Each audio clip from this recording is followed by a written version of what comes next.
Why dip it up when you can dive right in? Why let things simmer when you can cook up a storm? Why live life in half measures when you can live it to the brim?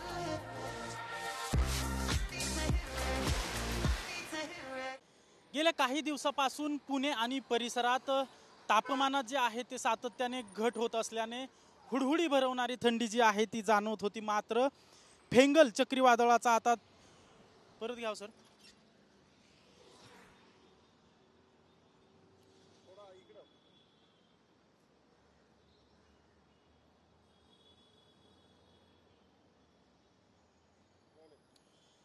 गेल्या काही दिवसांमध्ये पुणे शहरासह परिसरात तापमानात सातत्याने घट होत असल्याने हुडहुडी भरवणारी थंडी जाणवत होती। मात्र आता फेंगल चक्रीवादळ जे आहे त्याचा इफेक्ट जो आहे तो पुणे आणि परिसरात जाणवायला सुरुवात झालेली आहे।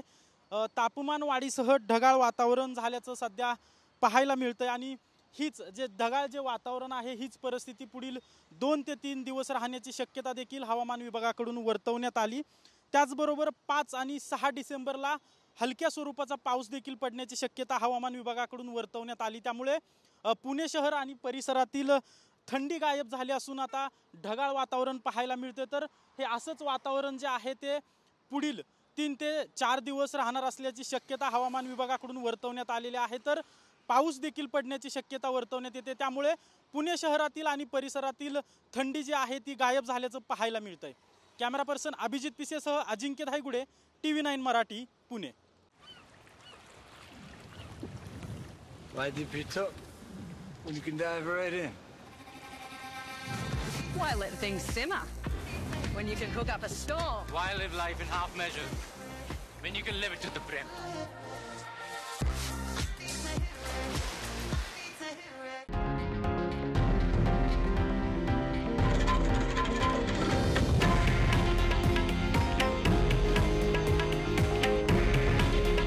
हे आहे देशातील नंबर 1 न्यूज नेटवर्क आणि आपण पाहत आहात TV9 मराठी।